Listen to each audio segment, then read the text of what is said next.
These are some portraits by Pablo Picasso. We're doing a self-portrait today in the style of Pablo Picasso. So use bright colors and juxtapose those colors. Here's the basic form. We're splitting the face in two parts. I used crayons for this assignment, but use whatever you have. So here we have a split up rectangular kind of face form. This one side is pushed up over the other. This side is under. The nose, you can see, does not line up, or the mouth, or the eyes. So it's perfect format for us to start a Picasso type portrait. So this is a self-portrait. I would like to draw your features, your hairstyle, your eye color, the shapes on your face to make it sort of look like you, especially on one side. And then the other side, really play with the color and maybe the shapes even, and the placement of the features on your face, eyes, nose, mouth, all that. So I'm going to recreate this on this piece of paper so that I can see and not have the line running up and down. If you're at school, you might get one of these printouts. You might not. I don't know, depending on the class you're in. But this is easy to do, like I'm doing right now.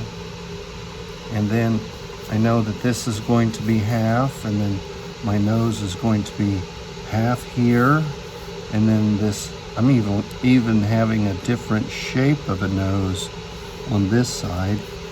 Eyebrow up here, eyebrow down here, mouth.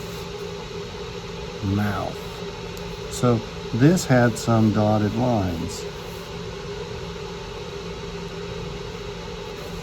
And that's kind of cool. And so I've split mine. Now I need the ears, right? And then the eye shapes, I didn't draw in to this one because I didn't want to decide that for you. And I have my ears kind of in line with my eyebrow as they are on our heads. So I'm beginning this. Now the hair, I would kind of probably draw this in about like that kind of shape. Mr.C's eye here, because I'm doing a self-portrait. I'm not doing a picture of anyone else. And then kind of thin lips, thicker bottom lip. That's me anyway. Draw this inside of my ear, kind of a smile line, kind of a chin line, and maybe some hair here too. And that's that. Okay, so now I get to decide, well, maybe I want this side to look a little more spiky with the hair, and that's different than that. So I'm looking at differences here.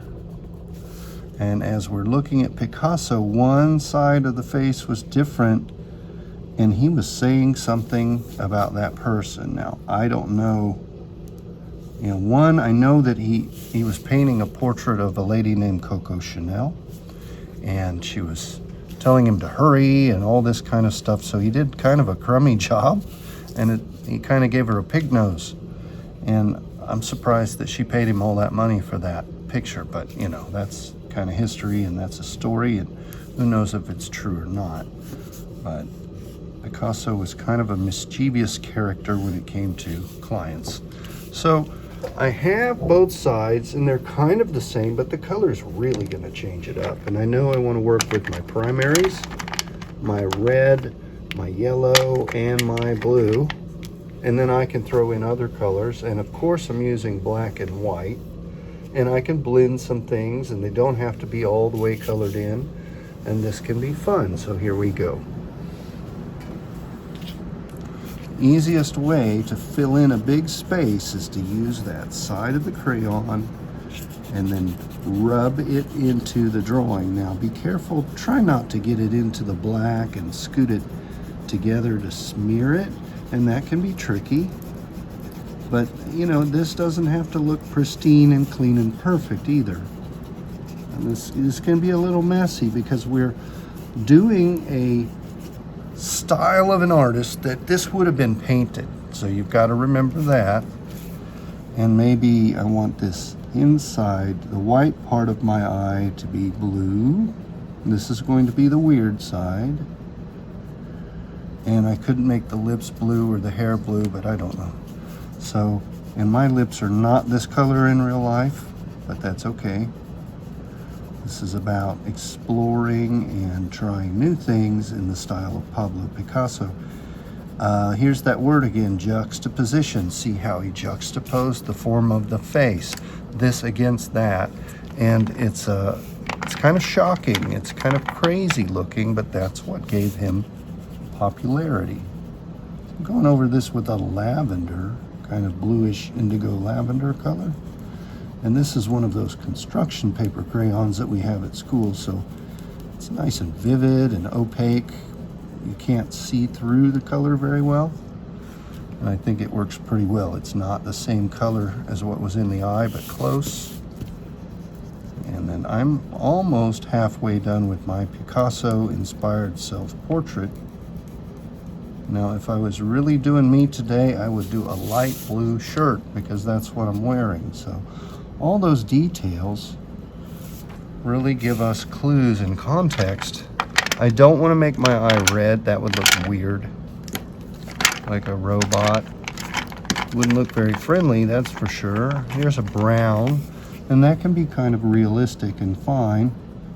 And I'm drawing out in a spiral, like a spokes on a bicycle wheel, or radial symmetry, and drawing out in lines like that. And it looks kind of realistic, and I'll go back over this with the black and then put in some darks to make it look a little more real again. And then, yeah, that's that.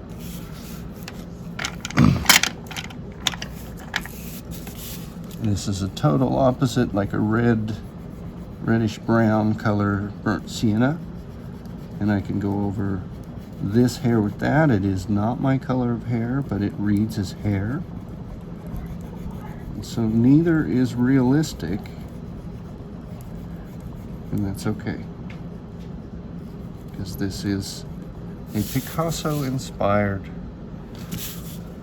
self-portrait. I hope you're having fun doing this. Make it look sort of like you, but then change up the color. It's more the drawing of the face than the drawing part of it needs to look like you, so that we know that you know how to draw yourself as a self-portrait. This is the second or third self-portrait I think we've done this year. So, you know, we do practice them in different styles so you get the hang of it, because I think it's important to draw yourself at different ages, where you can document your life in a way. It's kind of cool. I didn't know what self-portrait was until I got older. I didn't really study art as a little kid. I like to paint and I like to draw cartoons and things like that, but I didn't start learning about art history until much later. So I'm trying to tell you about this stuff so you know about it more quickly than I did. We actually have a real art program at our school. When I was a kid, we had art on a cart, so that's why it's important to me. So there is, which was this? No, it's not that, so I can use it here. And that reads fine, almost orange, and that works. I want to leave the white of the eye, even though I got some mess into it. I don't want the same color of brown, because that would be too samey. I guess I'll give myself a blue eye, or an indigo kind of eye, because that kind of tips to that, and that works. It's not too close. And then there is my face. On that side, I want to kind of shore up this line a little bit. I could draw the line really solid. I don't have to. What I'm aiming for is for you to take 15 to 20 minutes to do your best work, to color in all parts, to always turn your work in on Google, not a blank. And I appreciate all of you that turn your work in every week. Thank you very much. And this is going to look pretty cool. This is a different color of orange. I think it's kind of too close, so I'm going to blend yellow over that, which will relate to the yellow on the other side, which is kind of a trick for the eye, making me wonder, is that related to that, or you know, and that's kind of neat. I'm looking for a light blue crayon, and this may be it, so I can lightly draw this in. Yeah, some of the places I've pressed hard and some places I've pressed light because I want that difference. I do want that juxtaposition. Now, if I really wanted to go to town with this, if I really wanted to go for it, I would, and if I had the things, I would take a black piece of paper and check the time on this lesson real quick. We're at 10 minutes. So I do have time to cut this out. I don't know if I need to totally separate it. I could, and then glue it back together.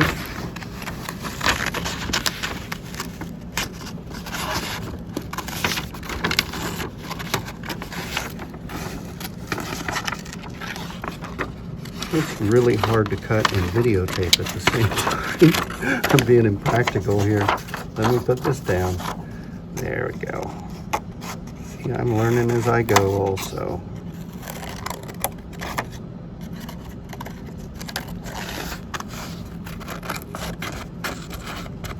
And the more detailed of cutting I do, the sharper this is going to look when I put it on another background. So I do want to take enough time to make this look really good. Because if I just phone it in on the last part, I'm kind of ripping myself off of making something really good. If you need to take a break and come back to it, that's fine. Don't be in a hurry to finish at the expense of making something good. Because something good takes time. Anything, a friendship, a musical skill, it takes time, boys and girls. You have to invest into it to get a good return. You have to give to the situation so that it gives back to you.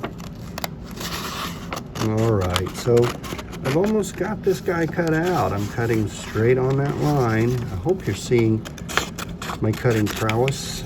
Kidding. But there is my face. And that looks kind of cool on that messy background, but it looks even better on here. So I have my Picasso-inspired self-portrait. It's split into two parts. I juxtaposed my color. I have one side that's kind of realistic and one side that's definitely not. This is the not, this is the kind of, and then I've got my blue shirt on. So you can do this any way you like. If you do it with long hair, show it how it is. I would stick to crayons and white paper for this assignment. Paint might be too hard to navigate, but here it is, my Picasso-inspired self-portrait with split sides. Show me your work on Google Classroom. Be sure to turn it in. Thank you very much. I hope you learn a lot by juxtaposing color and working in the style of Pablo Picasso.